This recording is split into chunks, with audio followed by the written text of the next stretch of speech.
Good morning, everybody. Calhoun here with Off the Hook Sports. Dave Hooker is going to join us at the 10:25 hour. He had a previous appointment he has to deal with, so it'll be me and you guys through the first segment of the show. We're going to bring Josh Ward on here in just a second. Please hit that like and subscribe button, and please comment. Feel free to give us all your thoughts in the chat board. We already got some good mornings this morning from D, who has a thought on the two mega conference playoffs. D, I promise we actually will get to that today. But first, I want to bring in Josh Ward of the Sports Animal. Josh, how are you doing today? Hey, doing great. Good morning. Thanks again for jumping on with me on this. It's hard to do it on your own. We wanted to go ahead and jump right in about you have a post on Off the Hook Sports right now. People can read it about ranking Tennessee football's position groups for 2020. Not ranking, but breaking them down based on how confident you are in each position group for 2023. And so I wanted to just go ahead and start with that and give me your thoughts on each group. Yeah, and it kind of comes down to a ranking, but confidence is a little bit different. It's not just, okay, which players are the best. Part of it comes into coaching. For example, the offensive line, trying to figure out how confident am I in the offensive line. Part of it is the personnel. The concern comes from having to replace Darnell Wright at right tackle, as good as he was. Also, Jerome Carvin at left guard. But you do have Cooper Mays coming back. There's a ton of confidence in him. I would say the same for Javonte Spraggins. And I have confidence in Glenn Ellerbe with what he can do as the offensive line coach based on his track record. I think he gets a bit of a benefit of the doubt. But I still had the offensive line ranked a little bit further back because the importance of that position group is affected by some of the concern I have in replacing Wright and Carvin. So the position group that I'm most confident in, wide receivers and tight ends. Part of it's because of the personnel. Love Brew McCoy and Ramel Keaton coming back. We have confidence, I think, across the board in Squirrel White's ability. And what I saw in the orange and white game tells me that Tennessee should be able to count on him. Dante Thornton looks like a perfect fit in this offense. And then this offense just has a way of getting wide receivers open. And it's wide receivers and tight ends. So Jacob Warren coming back for another year. There's another big body option for Joe Milton to look to. And he now knows so much about the offense entering year 3 with Josh Heupel. So the position group I'm most confident in, the receivers and tight ends, just beat out the defensive line, which I don't know if it has an all-SEC player. I think Amari Thomas could be that. A couple of guys on the edge could blossom into an all-SEC performance this season, but the depth and the coaching of Rodney Garner had the defensive line very high. So wide receivers, tight ends, and then defensive line led off the list for me. Rocket Top Team says, good morning. Travis Case says, wide receiver core will be number 1 in the country by season's end. I agree. Sticking with the offensive line, going through the chat real quick, Rocky Top Tom has a very good question about how concerned should Tennessee be about the year after 2023 with the offensive line, because we know Darnell Wright is a huge loss, generational talent. Jerome Carvin, I thought, was a very underrated blocker, but you're losing a couple more guys after this year. So can Tennessee replace what, I mean, you hate to use the word, but when Jeremy Pruitt left Josh Heupel on the offensive line? Yeah, I mean, that's probably the biggest question personnel-wise moving forward. I don't have a question about their recruiting at quarterback with Nico on campus and Merklinger committed. They're going to do fine at receiver no matter who they end up landing in this class. Running back's been a bit of a question, but they added Cameron Seldon in this class, and he's a big-time talent who's now on campus as a freshman. And on the defensive side, I'm impressed with how they've recruited. The offensive line, I think, is the biggest question moving forward. There is the transfer portal that can help. And if Darnell Wright has a good rookie year to go along with being a top 10 pick, that makes it easier to go out there and continue to sell on the recruiting trail. But I don't have a definitive answer yet. They added some pieces in this class that arrived on campus during the spring that could end up being nice players, but is that in the next year or two? I don't know.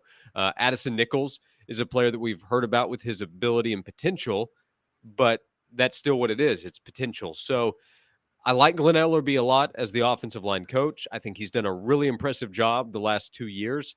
And my guess is they will be fine. But running the football and protecting the quarterback is what's going to drive this offense. The skill position players will be fine. They need to make sure they have the right guys up front. It's crazy to think about that you have the defensive line at number 2, Smoky Mountain Red says, and Rodney I trust. One of the reasons I find that intriguing is that everybody has this thought on Josh Heupel's offense and Josh Heupel's system, and obviously defense is kind of a concern in general. But if they can shore up their offensive line, I mean, it's an old school dominate the line of scrimmage to win in the SEC. Tennessee would be in good shape on both sides of the line of scrimmage if they recruited well on the offensive line going forward, wouldn't they?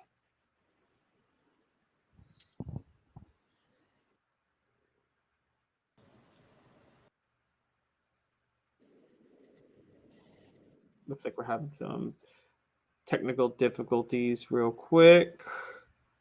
While going through there, going to read through the chat room real quick. Rocky Top Tom says, from the last 2 years, would you say Glenn is our guy long-term for OL coach? Yeah, I'd say Glenn Ellaby is the long-term offensive line coach. I'd say Josh Heupel has a lot of faith and trust in him. So I think they're in pretty good shape with him.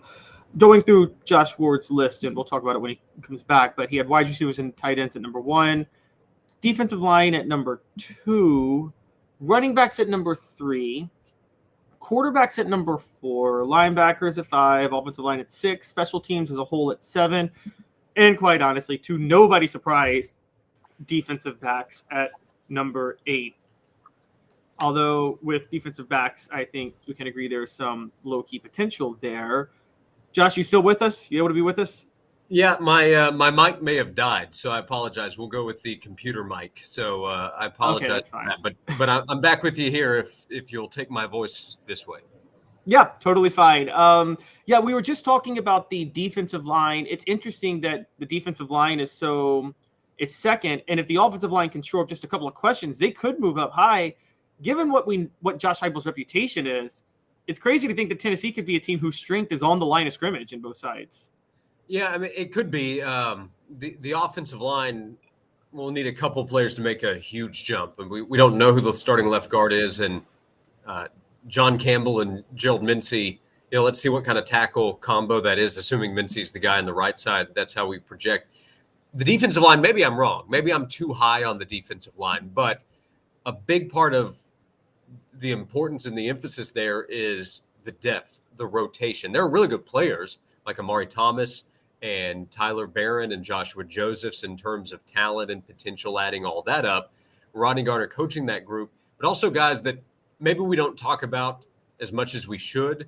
Guys like Bryson Eason and Omar Norman Lott, who fans haven't seen yet in a Tennessee uniform. But word from the spring was really good about what Norman Lott's going to be able to add to Tennessee's defensive line. And that's a big part of it. When we've seen Tennessee's defensive line have issues, it was because they didn't have enough guys.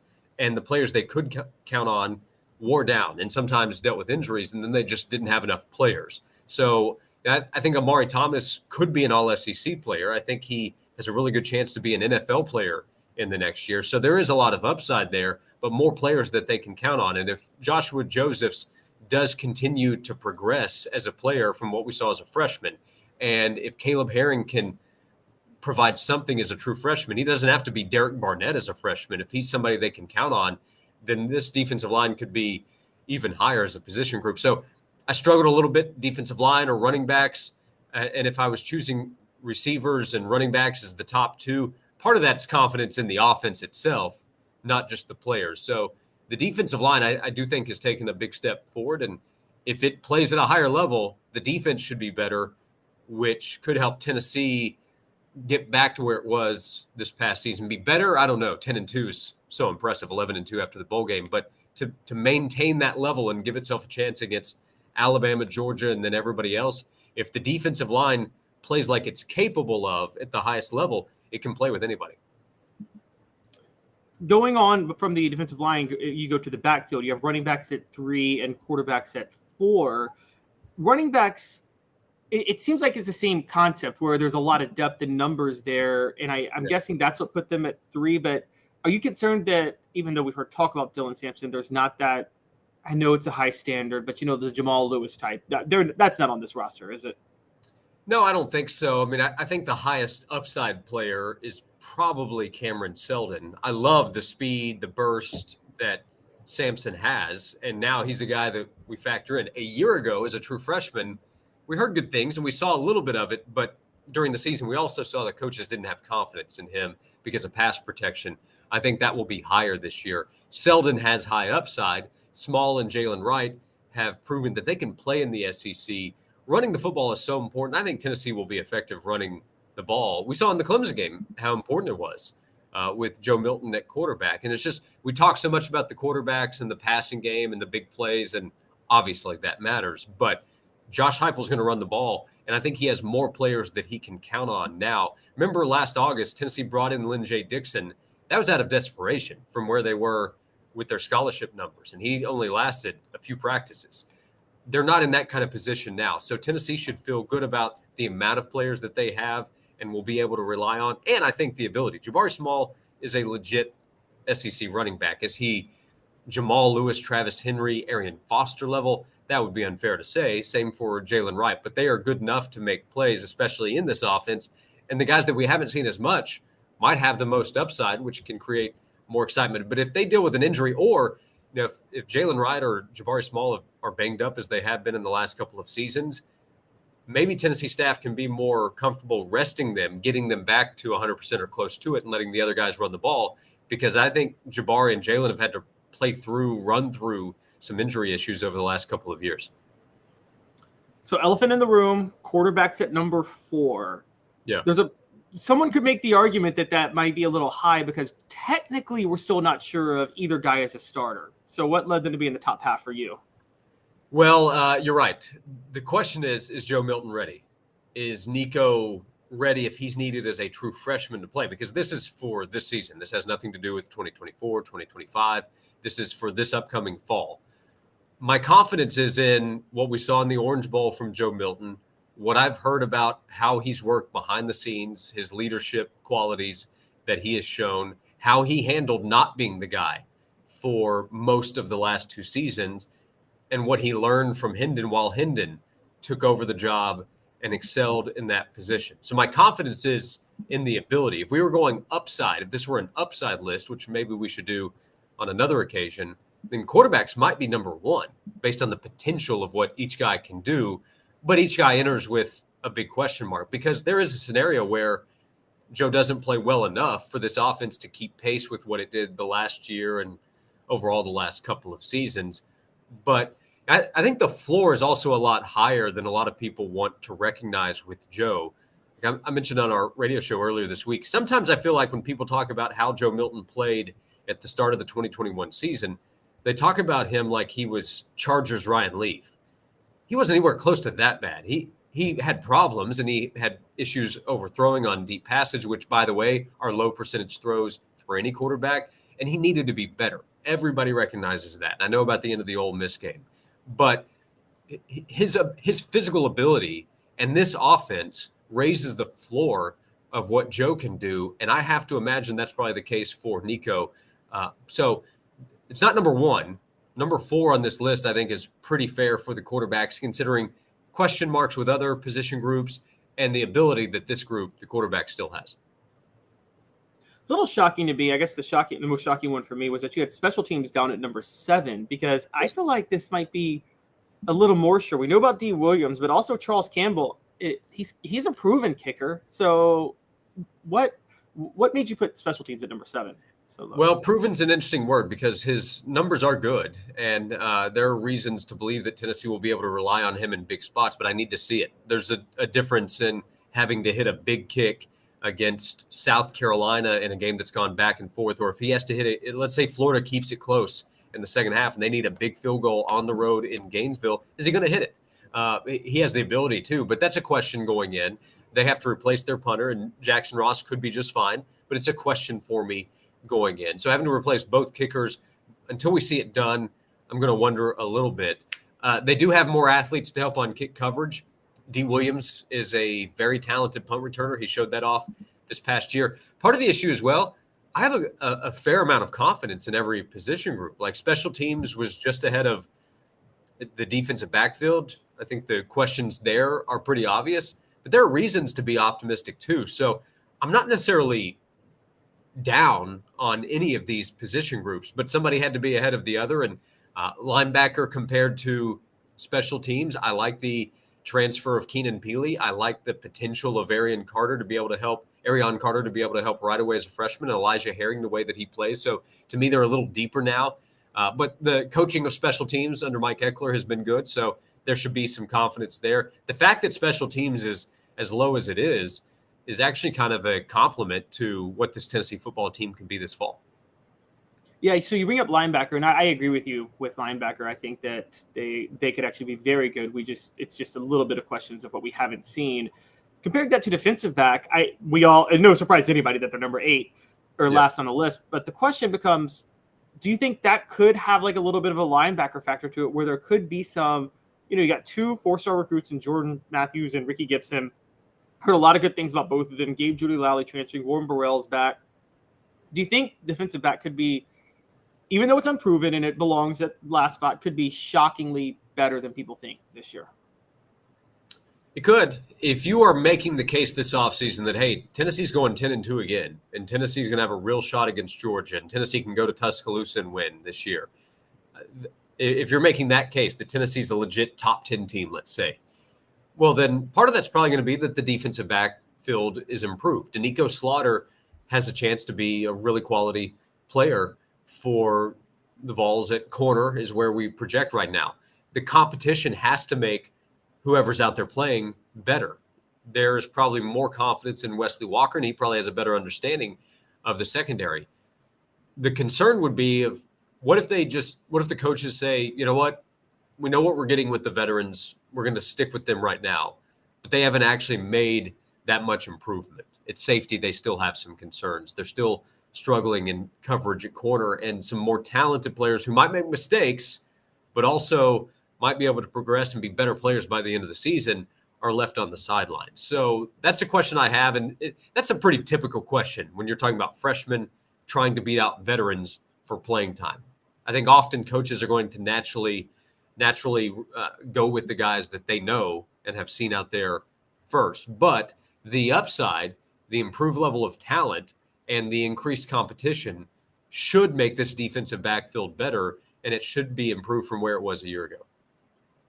Before we move on, Smoky Mountain Red says Campbell will be a good ad. Talking about the offensive line, I agree. Rocky Top Tom says, in reference to your mic issues, we'll take the voice of award any way it comes at UT. So even though you are not related to John, right? I will take that compliment for sure every single time. I've been dealing with some sinus issues as well, so I'm not at 100%. So less than 100% microphone and then less 100% Josh is not the equation we're looking for, but we're working through it. We're getting Michael Jordan's flu game here.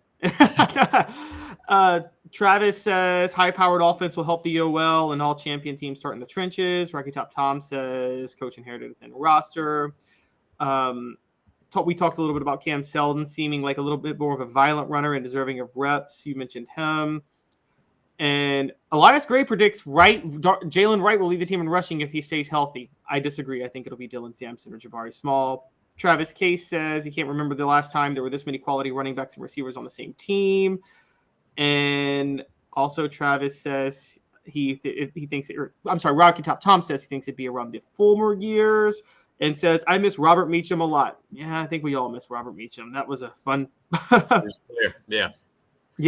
Josh, before we go to break, I wanted to switch gears just real quick and talk something a little bit about Tennessee baseball. And I'm going to improvise a little bit because Dave Hooker has just joined. We were going to wait till after the break, but I actually want Dave to jump in with this because I think Dave has. You're running the ship like I told Josh 20 years ago. You tell me what to do, and I'm there for you. Caleb, thanks for filling in. Always fun getting that annual checkup with the doctor. Josh, how are you, sir? I'm good. We've been battling through mic issues. My microphone died. I saw that. That happens. It does. It's a volume business. Yeah, but the viewers, listeners tuning in, were probably like, "Yes, maybe we'll get Ward out of here sooner." But no, they're like, we don't have to deal with Dave, and we get a little less Ward. This is a perfect day. Yeah, the audience shot up in numbers. I did love your list. People need to check it out on offthehooksports.com. So, Caleb, you were going to do some diamond balls before we get Josh out of here? Yeah, I was going to try to tie something in because it's a throwaway thing I said the other day. But Josh, I'm sure you saw Tennessee baseball being left out of the Super Regionals. I'm sorry, not left out, excuse me, not hosting a Super Regional. My hot take question is, and I've asked John Wilkerson about this, Dave and I spoke about it, it's politicking, right? It's that Southern Miss has a better stadium. Is that it? I mean, maybe. That's the beauty and the absurdity of this is that they don't tell us, and they don't have to. And that is stupid. This is not a complicated process if they don't want it to be.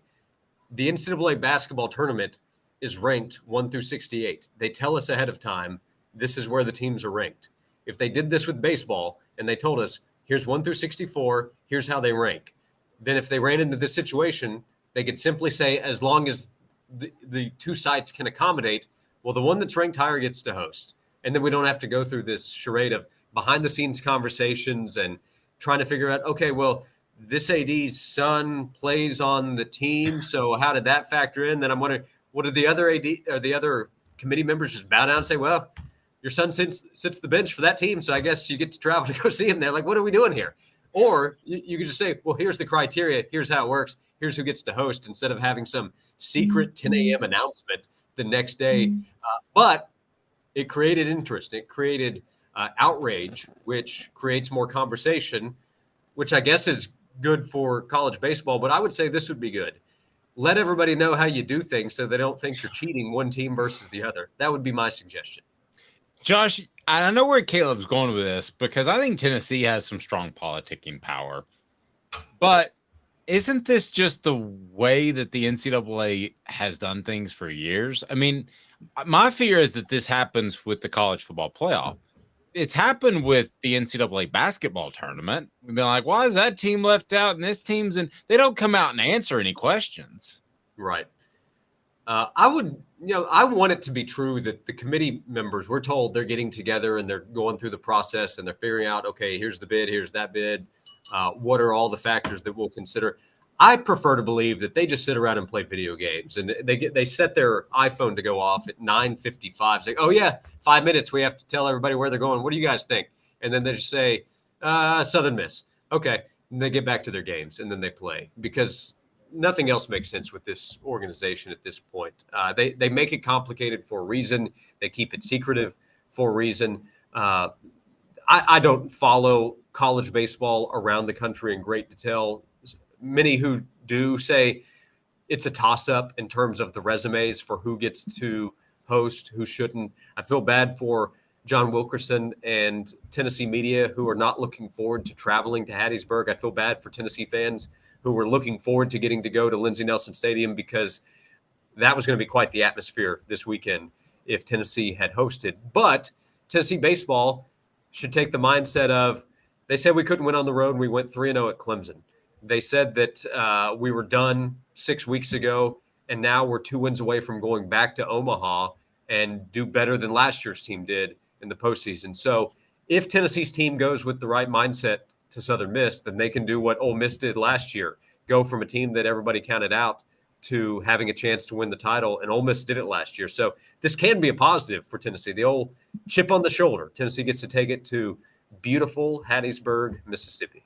Boy, one of the places in the South I have not been, and I'm not missing it. The Hilton Head of Has Mississippi. anybody here been to Hattiesburg, Mississippi? I've been to Biloxi, not Hattiesburg. Yeah, I've lost money in Biloxi before at the casino. Josh, you? I've been in the state of Mississippi a handful of times, just outside the border there of Tennessee. But Hattiesburg, I have not been. Well, you've never spent a fulfilled week until you've covered junior college recruiting in the northern Mississippi area. That's something.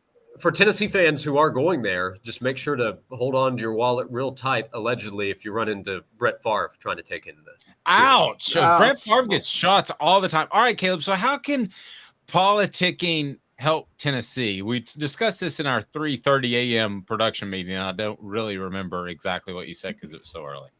Okay, so Josh, where I was going with this, and I think this is bad for the college football playoff, but good for Tennessee, because I think if they can politic over who plays at home in baseball, they could obviously do that in football during the first round. So don't you think there might be a year when you're like Tennessee is between the 8 and the 9 seed, and they're playing Wake Forest, who's between the 8 and the 9 seed. And if Wake Forest has a home stadium of 31,000, Tennessee's got a home stadium of 100,000. Obviously, Tennessee is going to bring more money in, and they're going to make that decision then. Yeah, they should want college football playoff games at Neyland. The Dumbos, though, running the sport for so long have just thought, well, let's go to all these neutral sites and let's avoid the beauty of the college football campuses. So trusting them to make good decisions is still a risk. But it should just, I mean, hopefully with the football side, it will come down to who's ranked higher. I guess if you want to talk about the politicking of who gets which seed to then host, because there is that problem as well. But yes, college football should want Tennessee, Knoxville, Neyland Stadium to be a home site anytime possible in college football. College Game Day decided Knoxville was a great place to go twice last fall. So Knoxville should be very attractive in the college football world, assuming Tennessee football can stay where it is or go a little bit higher to be one of those playoff teams. Because in the 12-team format, of course, last year, Tennessee would have been one of those teams in.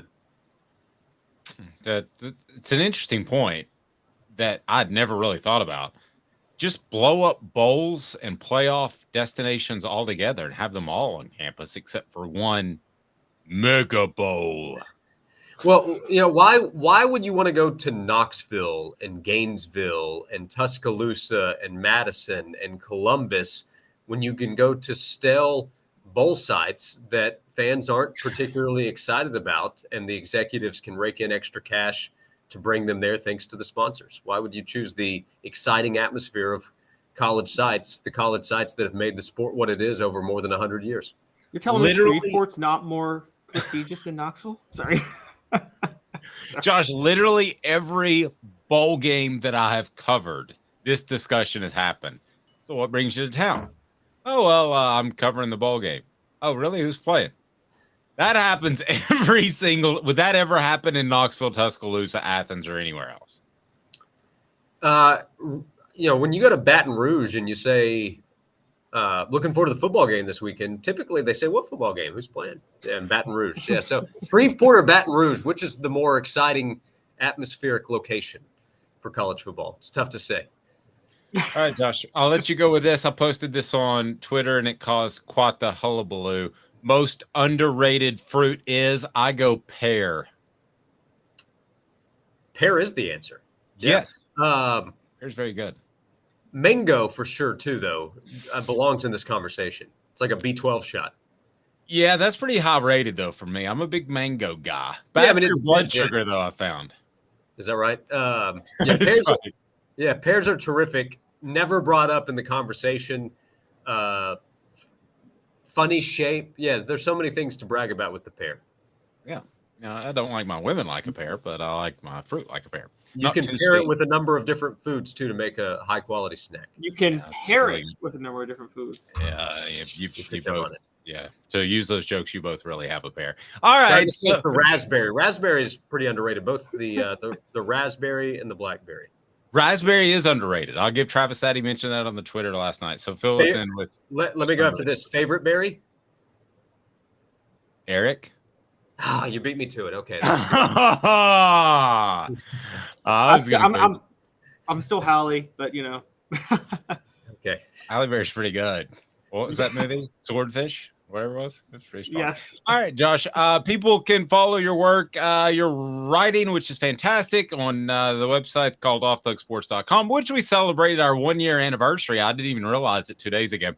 And you can check out Josh on the Sports Animal from noon to 3. He is fantastic. Throws high, hot heat daily from noon to 3. Thank you, Josh. You got it. Thanks, guys. Thanks, man. Josh Ward, the Sports Animal. He is fantastic. So check him out. Thank you, Caleb, for filling in. You never can go just get a quick checkup with a doctor's appointment. It always takes longer than that, but I'm good. So here we go. Most underrated fruit. We ask you that question, but more importantly, more pressing, coming up, I want to talk about something that's been interesting to me, and that is the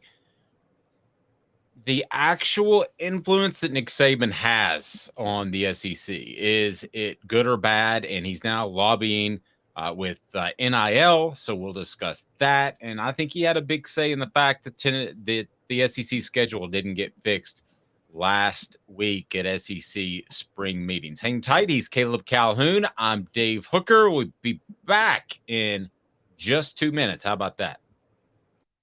Family has been creating jewelry since 1986, each piece unique with a story all its own. I'm Rick Terry with Rick Terry Jewelry Designs. I'm a jeweler, and I want to be your jeweler. We're grateful that you chose us to be Knoxville's best jeweler. My family and staff look forward to serving you. So please come see us. Kingston Pike and Campbell Station Road in the heart of Farragut and downtown on Gay Street, right next to the Tennessee Theater. Hi, Mike Davis here with City Heating and Air, reminding you to always dare to compare. Our team provides quality local heating and air service, installation, and maintenance across East Tennessee. We use only the best equipment like American Standard heating and air conditioning for your residential, new construction, or commercial needs. Honesty, dependability, and customer satisfaction have been the cornerstones of our business since 1961. City Heat and Air. Dare to compare. With all that sun, sand, and salt water, the beach is a very relaxing place. Unless you wear contacts. Ow! Open your eyes to the best the beach has to offer with LASIK vision correction from Campbell Cunningham Laser Center. Do you want to own the more that owns every job? Then get to Vassy Lawn and Garden in Cleveland and get you a Toro. I'm David Vassy, here to talk to you about Toro. With a Toro Zero Turn, you'll get more out of every minute and you'll reach the finish line faster. At Vassy's, we like to say, no matter if you're mowing 3 acres a week or 11 lawns a day, homeowners and business owners alike find confidence in equipment they can trust from top to bottom. Vassy Lawn and Garden, Highway 60 North in Cleveland. Man alive, it's worth the drive.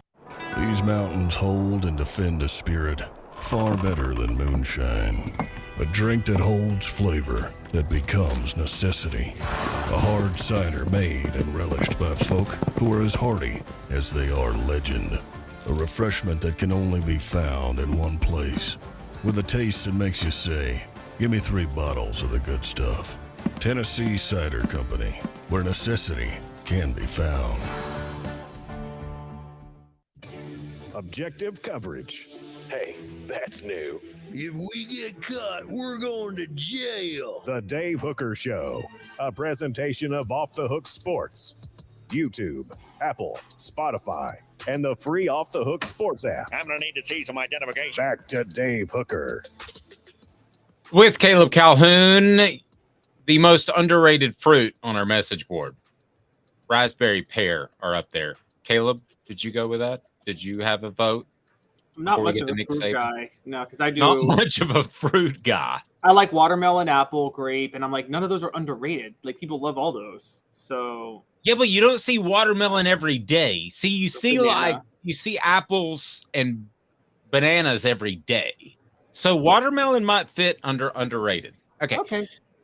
So I don't hate that. Nick Saban, by the way, most underrated fruit Tobias says is tomato.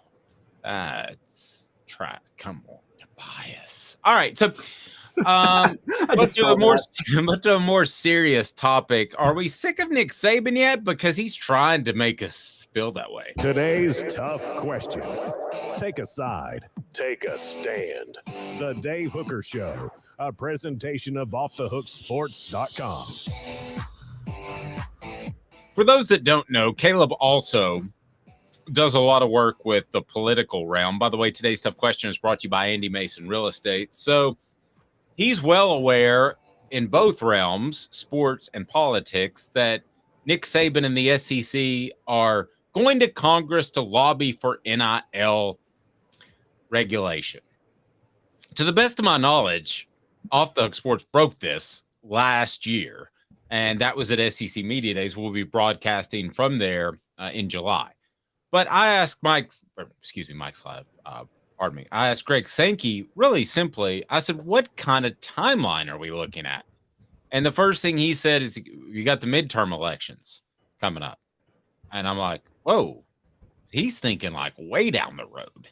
And then he's like, you got the real elections coming up in 2024. I'm like, whoa. And I was thinking a matter of days or weeks. The issue is not what the NCAA should do, Caleb. The issue is what is legal. And I know Nick Saban is trying to step to the forefront of this, and I understand that he should do so as the elder statesman. But this is way bigger than Nick Saban. So your thoughts on Nick Saban, and I'll ask you just quite frankly, have you had enough of Nick Saban trying to influence the SEC? Because he's done it with speed of play. He's done it in just about every shape, form, and fashion you can imagine. I think he derailed the SEC spring meetings, and I think Nick Saban's influence is why we don't have a permanent schedule in place.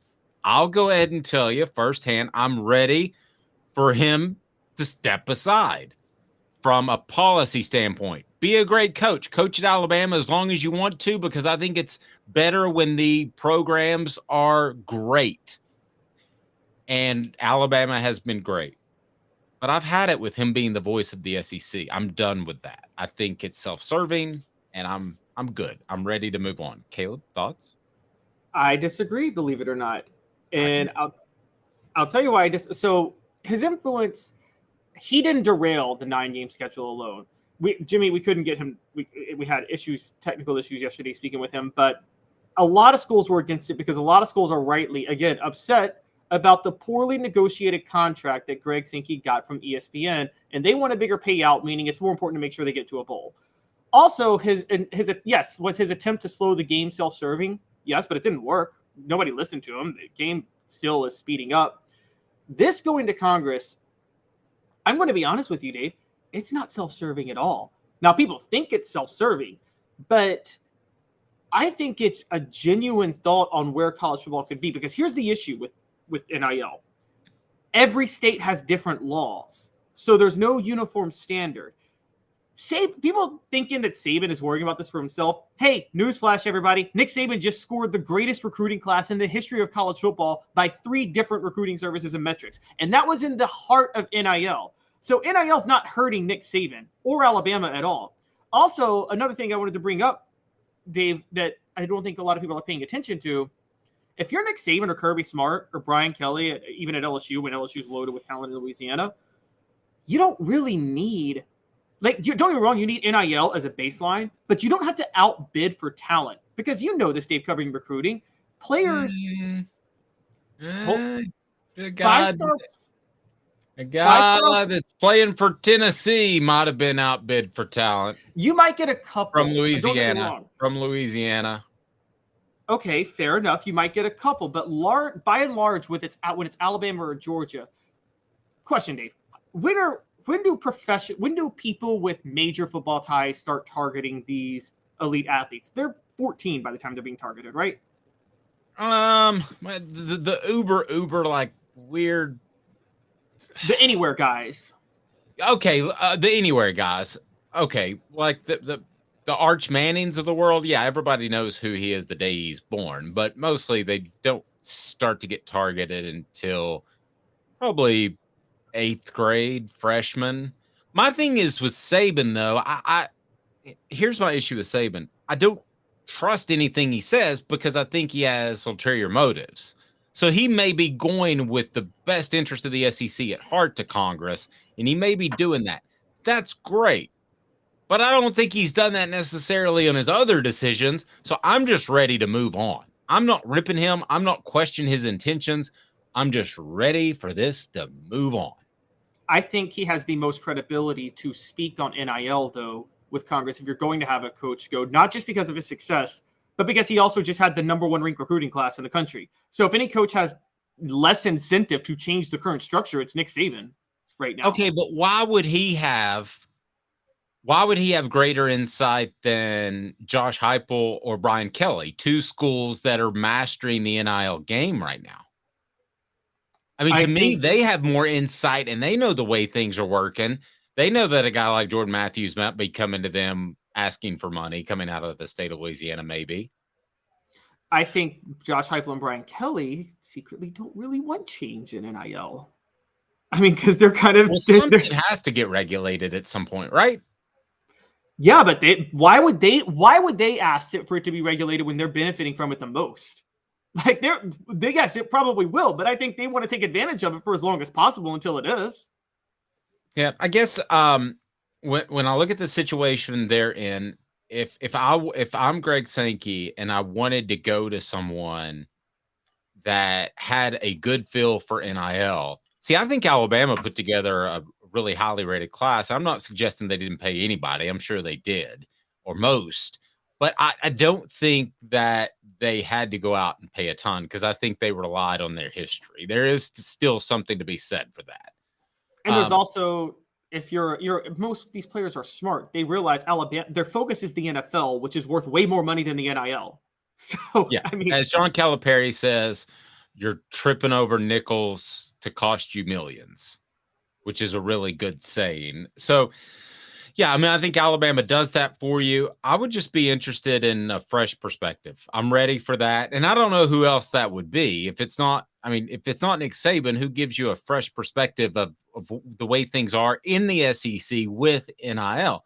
To me, that's Heupel and Brian Kelly. And Kelly hasn't been in the long, obviously, but they're having success there. And I know that they're doing a ton of NIL stuff that's actually more proactive in some cases than what Tennessee's doing currently.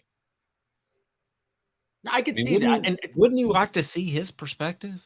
Because he's been at Notre Dame as well. And y'all say I'm the Brian Kelly homer. No, I mean, I think there's a habit of just going to Nick Saban, and I don't think you have to do that.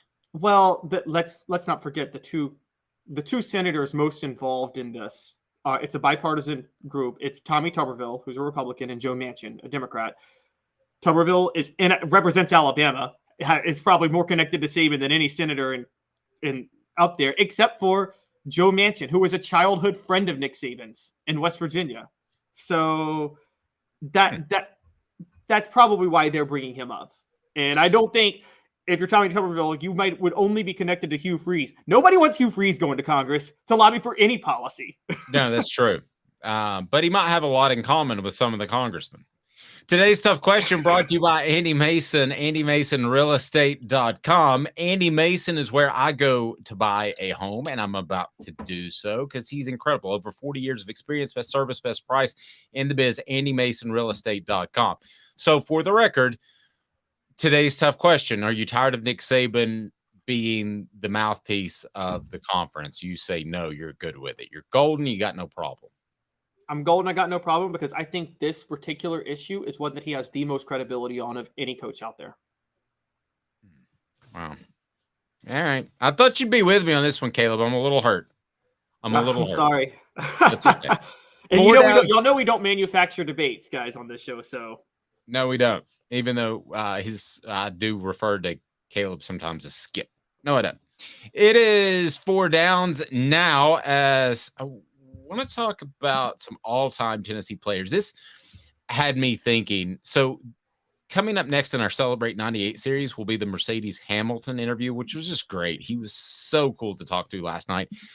So that'll be up sometime today or early in the morning. But it had me thinking of a smoky hot take.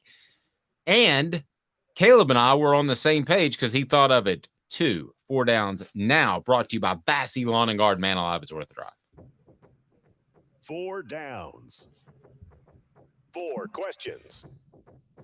4 answers. The Dave Hooker Show. 4 downs. A presentation of OffTheHookSports.com. All right, so most underrated fruit, and give me some players who you think would win a Super Bowl. Former Vols, VFL, former Tennessee players. We're going to put together a Super Bowl winning team right now comprised of former Vols. I think Peyton Manning's your quarterback. I'm going to go out on a limb there. And it's brought to you by Bassey. Yes, it's brought to you by Bassey Lawn and Garden. Man alive, it's worth the drive. Bassey Lawn and Garden, they've got the buying power to save you a ton of money, whether you're in Chattanooga, Nashville, or Knoxville. Man alive, it is worth the drive. Bassey Lawn and Garden, go to Bassey.com. So 4 downs. First down, it is Peyton Manning. if it's not Peyton Manning, who is your first pick for this Super Bowl winning football team of former Vols we're putting together? Rebecca, I see you. You're tired of Saban. I want your input on who should be on our Super Bowl team. If we say the name, you've got to move forward. You got to give us a new one and most underrated fruit. So if we're drafting, we're drafting a team and Peyton Manning is everybody's first pick, who's our second pick basically to try to build this Yes, team? that's first down. My second pick is probably going to be Reggie White, just because of the line of scrimmage and just the sheer dominance and the versatility you get with him at defensive line. Okay, that would be your first pick. So if we didn't go quarterback, if we wanted to say quarterback specifically, Rocky Top Tom came up with, if not Peyton, Tony Robinson was pretty darn good. Yep. You're not picking Tony Robinson to win your Super Bowl over Peyton Manning. He got the Redskins to a Super Bowl. No, he got them to the playoffs with one win in which he didn't even throw a touchdown pass. He threw an incredible ball down the sideline against the Cowboys. I know that was caught inside the 5. So that's practically a touchdown pass. You're not taking him over Peyton Manning, though. No. Not over, but would he be second about? Yeah, Tom, we're talking about all things. Okay, so Peyton, if we're not talking, if it's not the number one pick in today's, if Peyton isn't the number one pick in today's NFL, guess who I'm taking? Who are we going? Eric Berry. In his prime, before the health issues, that guy's a bona fide Hall of Famer. The list is pretty short. If you just look at the NFL and the former Tennessee players that are NFL, that's pretty easy. Schuler gets a vote. Thank you, Travis. All right, so second down. You got Reggie White as your next pick. Go ahead and fill me in with your next level of players. That's second down. So a collection of them is what you're saying, right? Yes. Okay. People forget about this because his career was shortened by a neck injury. But if his career wasn't shortened by Kelly a neck Washington. injury... Kelly Washington. No. Not Kelly Washington. If his career wasn't shortened by a neck injury and if he wasn't playing during the same era as Ray Lewis in the same conference, we'd be talking about Al Wilson in this type of lore too, because that dude was a superstar Pro Bowl linebacker when he played at Denver. And you get great leadership too. Another vote for Al Wilson. All right. So the next level is Al Wilson on second down. I'm going to throw Deion Grant in there. God, imagine that safety unit.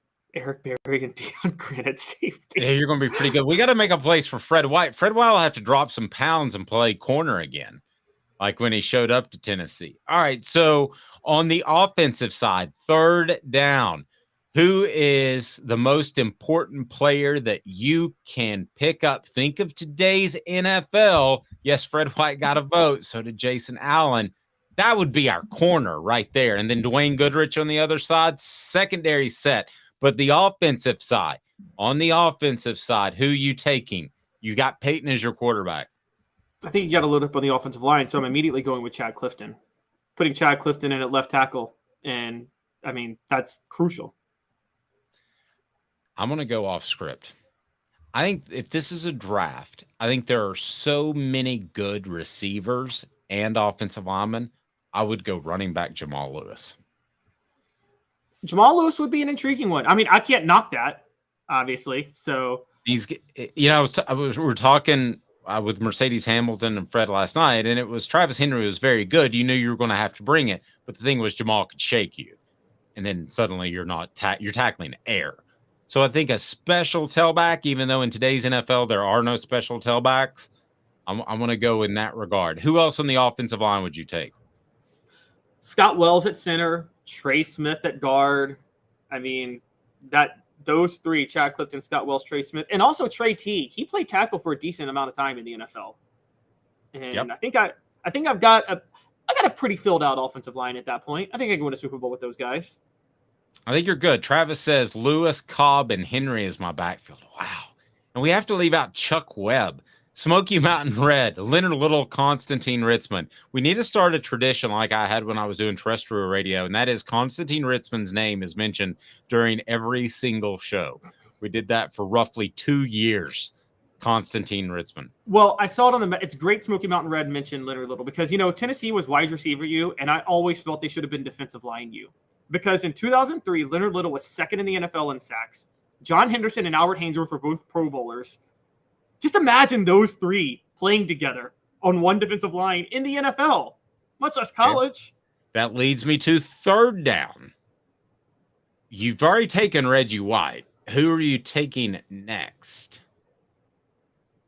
No, I already told you, Chad Clifton. No, in the defensive line. Sorry. On the defensive line. Sorry, excuse me. Okay, after Reggie White and after Al Wilson, because we've mentioned Al Wilson,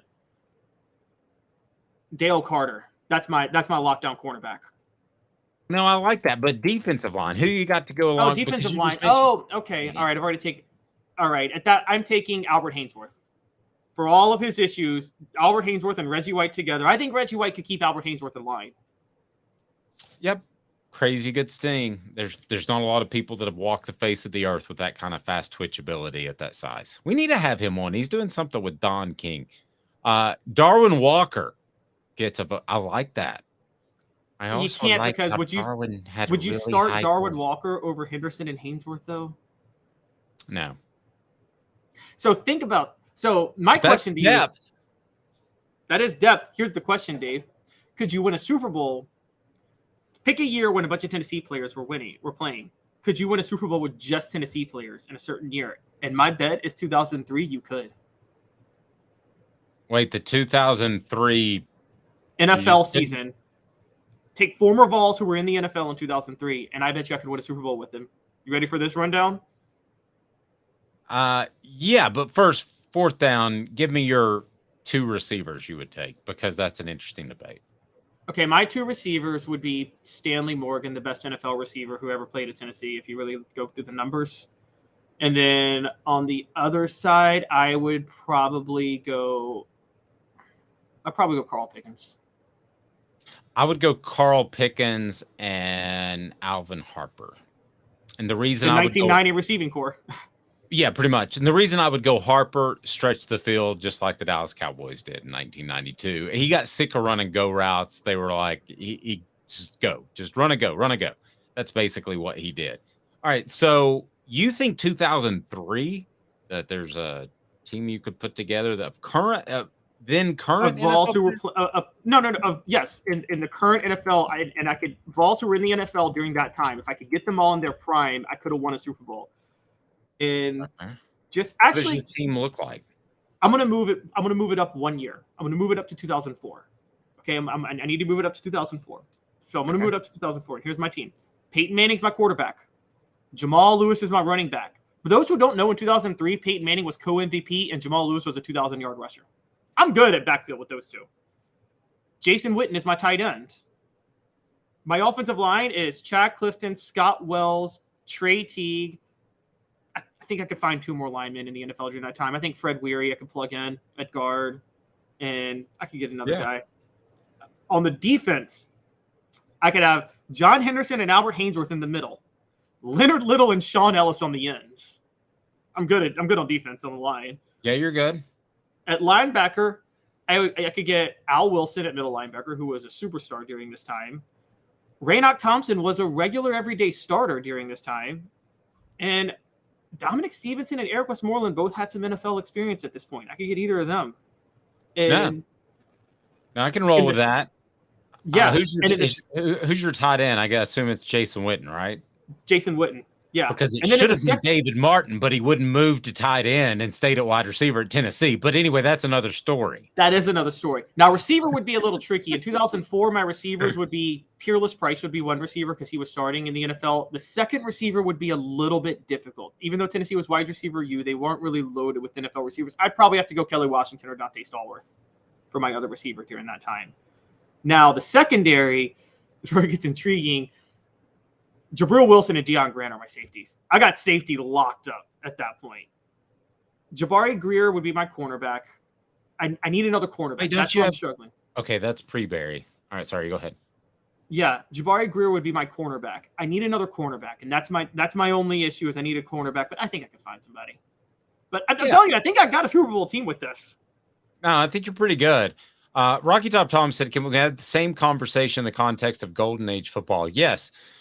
Caleb, we need to do that very, very soon.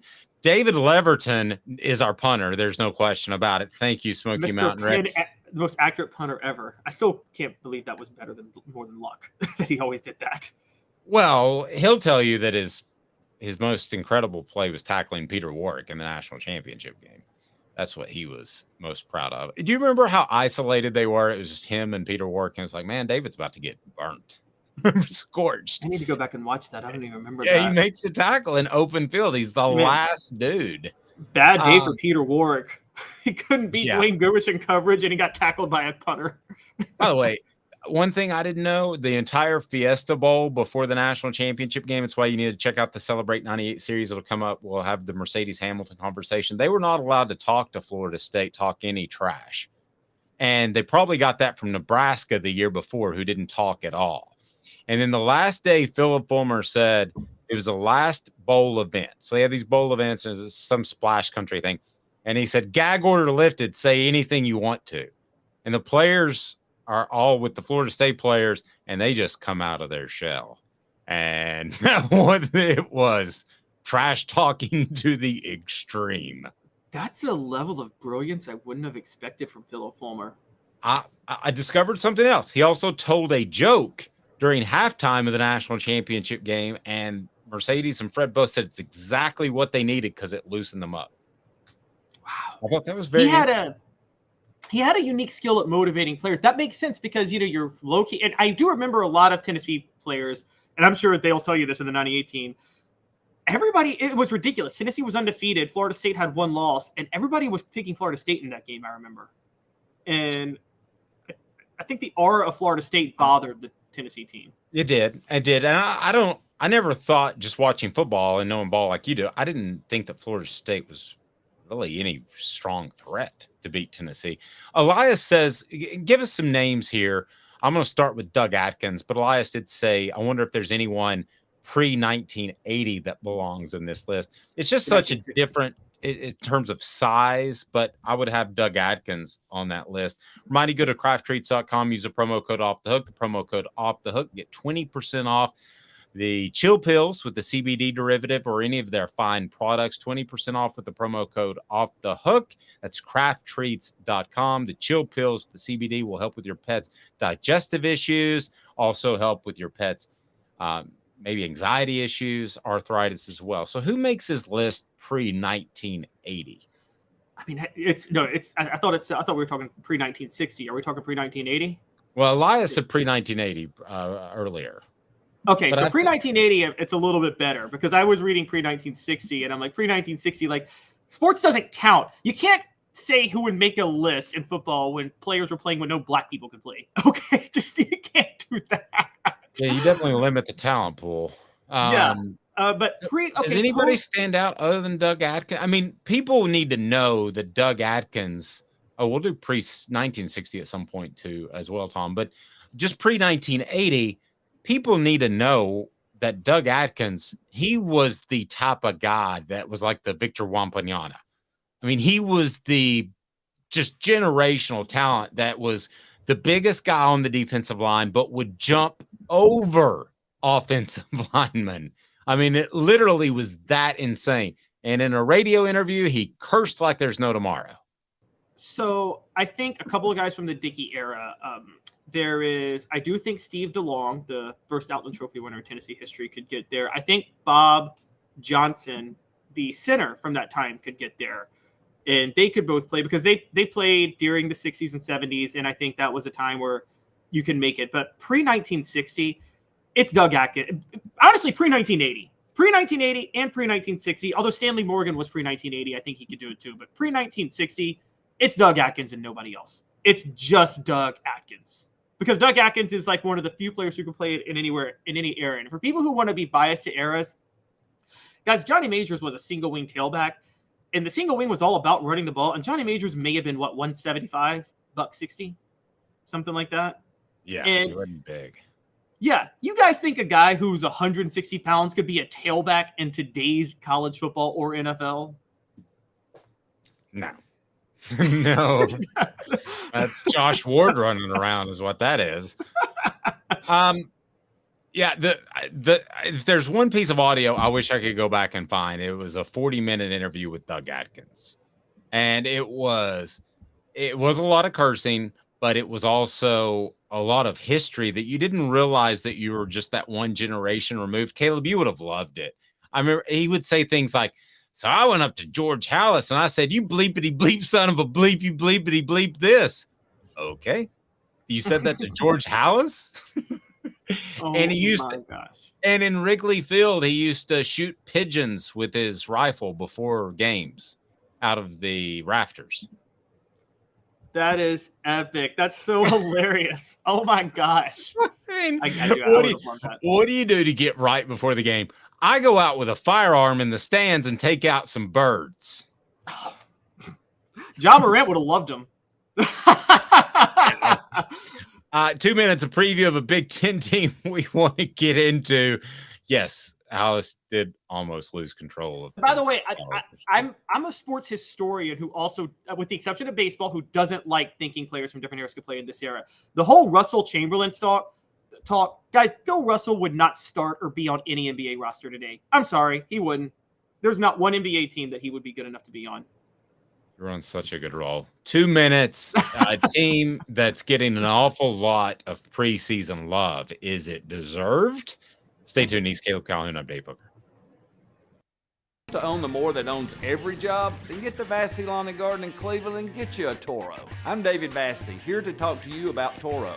With a Toro Zero Turn, you'll get more out of every minute and you'll reach the finish line faster. At Vassy's, we like to say, no matter if you're mowing 3 acres a week or 11 lawns a day, homeowners and business owners alike find confidence in equipment they can trust from top to bottom. Vassy Lawn and Garden, Highway 60 North in Cleveland. Man alive, it's worth the drive. Hi, Mike Davis here with City Heating and Air, reminding you to always dare to compare. Our team provides quality local heating and air service, installation, and maintenance across East Tennessee. We use only the best equipment like American Standard heating and air conditioning for your residential, new construction, or commercial needs. Honesty, dependability, and customer satisfaction have been the cornerstones of our business since 1961. City Heat and Air. Dare to compare.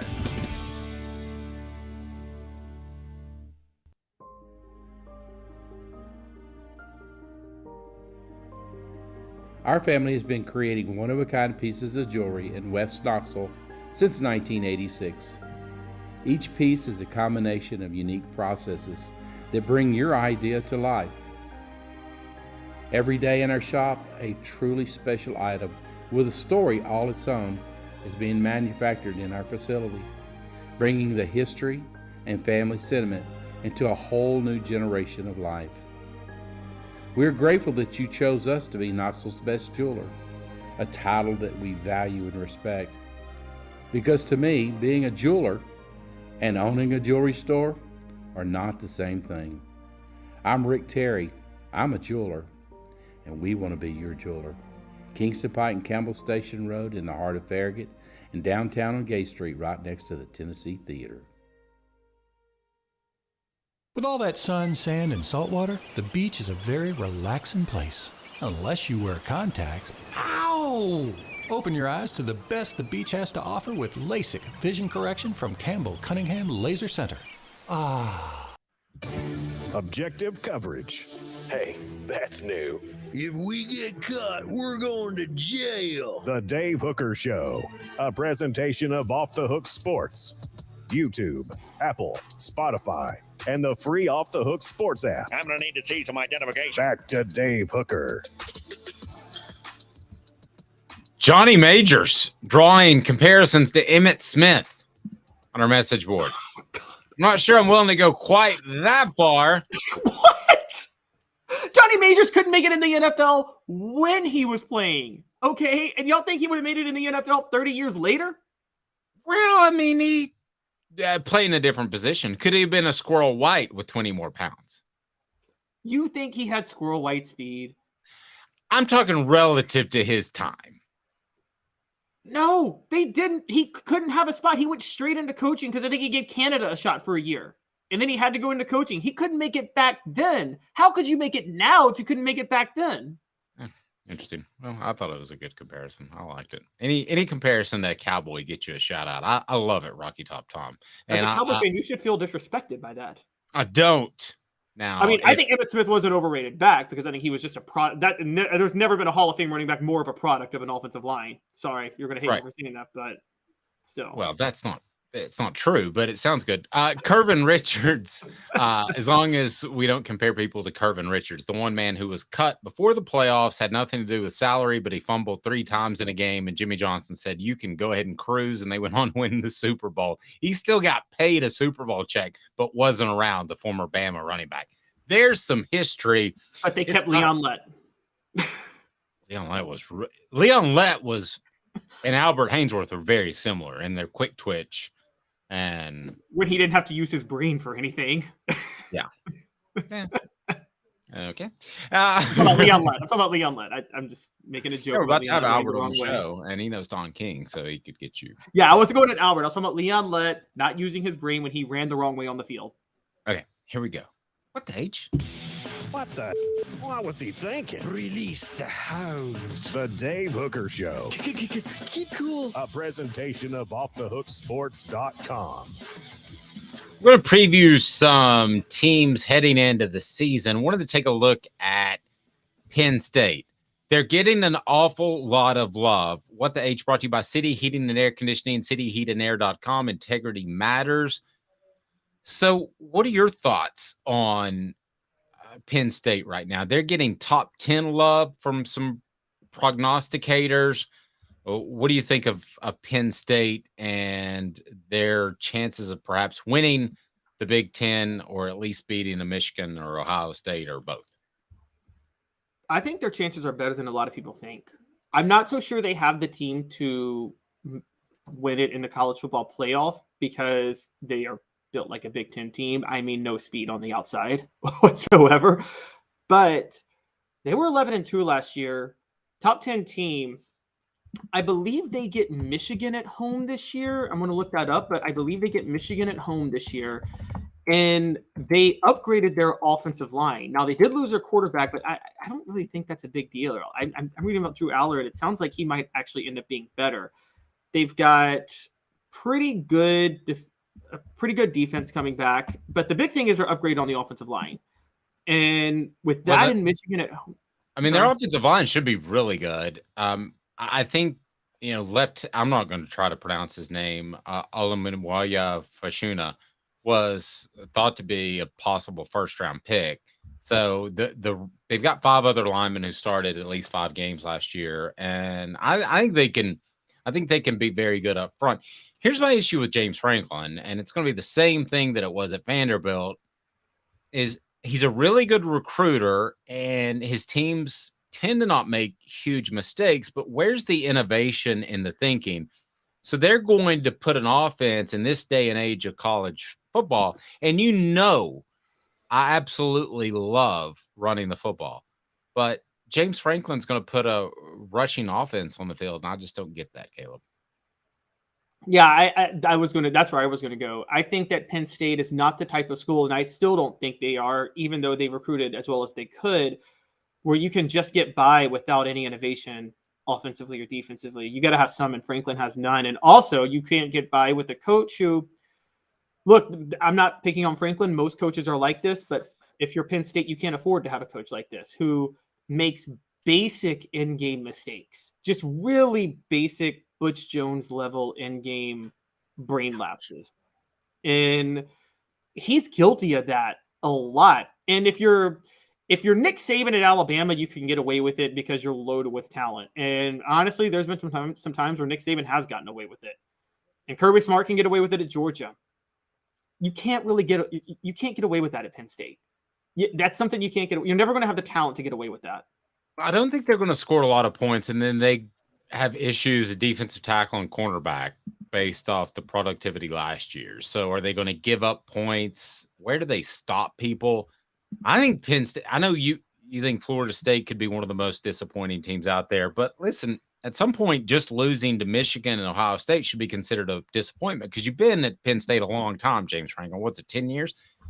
So to me, that's one of the more disappointing seasons. If they do that again, I don't really have a lot of faith in them to turn things around. And then where do you go from there? So I guess what the H, I don't understand why they're getting so much preseason love at all. I think because the default for Penn State is 10-2, because let's just run through their schedule real quick. Their toughest out of conference game is West Virginia at home. I don't know why West Virginia is still sticking with, is it Neil Brown, their head coach? I mean, they are, I don't know why they're stuck with him or staying with him, but they're a bad team. Penn State's going to beat them. They're going to beat Delaware. They're going to beat Illinois on the road. They're going to beat Iowa. They're going to beat Northwestern on the road. They're going to beat UMass. So they're going to be 6-0 before they face Ohio State, who will also, I mean, those are 6 terrible teams I named. Okay, let me ask you this question then. Penn State, if they only lose to Michigan and Ohio State, and there's a 12-team playoff in play, which there's not until next year, but let's say for funsies there is, would they make a 12-team playoff? Would they be one of the top 12 teams in your mind in the entire nation? Yeah, they would have been last year, and they're going to be this year. I not me personally, I wouldn't have put them in. No, I mean, but you know, now if we're talking in 2 years when USC and UCLA join the Big Ten, and by the way, the Big Ten is going to come out with its scheduling model today for when USC and UCLA join, so we're going to see if they have a better hand on it than the SEC. But then we might have a different conversation. But yeah, 11-2 with, I mean, I didn't name just bad teams. I named awful teams. I think Illinois is the toughest of that group, and maybe Iowa, but Iowa's at home. And then later they visit Maryland and have Michigan at home and visit Michigan State. But yeah, I think if they're 10-2, they would get in the 12-team playoff. I'm not so sure they would deserve it. But then I'm like, who would deserve it over them? I mean, I'm looking at it last year, this is the scenario you brought up last year. They were number 11. Okay, they would have been the last team in the playoff had this been the thing last year. The only other team you could have made a case for was Washington going 10-2. But was Washington's 10-2 more impressive than Penn State's 10-2? I don't know. 10-2 is going to be where the really interesting line is drawn in the major conferences. Does Tennessee deserve to be in a 12-team playoff if they lose to Alabama and Georgia? They may not even play them, but I mean, do they deserve to be in? That's where some really interesting decisions are going to have to be made, is that 13-12 spot. I'm not as concerned about the 9-8, which would mean home game, or the 5-4, which would mean bye. Mine's the 13-12. I think you're going to have a log jam of about 8 teams that are knocking on the door at 12. Now, my argument is to Penn State, beat Michigan or Ohio State and don't worry about it. Same thing for Tennessee. Beat Alabama or Georgia. Don't worry about it. So I don't want to hear any whining, but I am going to tell you there's going to be a lot of it, because there's going to be 8-12 teams that are going to be right there jammed up against that 13 spot. And you talk about Washington 10-2, Penn State 10-2, Tennessee 10-2. I mean, if they were to all go 10-2, which could happen, you could have 6 teams with 10 wins in major conferences. I didn't even mention Clemson. You could have 6 teams right there knocking on the door that technically are not in. Some people are going to get left out on an annual basis. And I'm not just talking about one team like the NCAA tournament. Sometimes we look at 1, 2, or 3 teams. I mean, 3 or 4 or 5 teams are going to get left out, and they're going to be upset about it. Oh, I'm with you on that. The only thing I think they've won is, if you're one of those teams, I was never for expanding it beyond 4.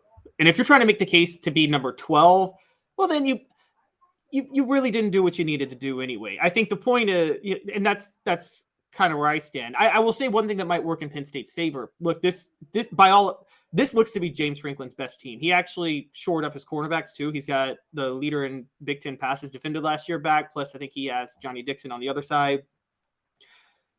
When you combine that plus the fact that I think Ohio State also has a guy who is not the best in-game coach running their program right now, despite their talent, and Penn State, and then Michigan is just – Michigan's like Penn State, and we'll talk about them probably another point later this month, but they're limited on their athletes on the outside. So Penn State playing Michigan at home, that in November, that's a big boost for Penn State.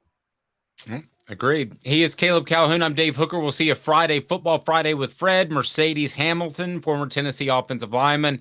The Celebrate 98 series brought to you by Tennessee Cider Company drops Today, he's Caleb Calhoun. I'm Dave Hooker. We'll talk to you soon. Have a fantastic day, morning, evening, afternoon, whenever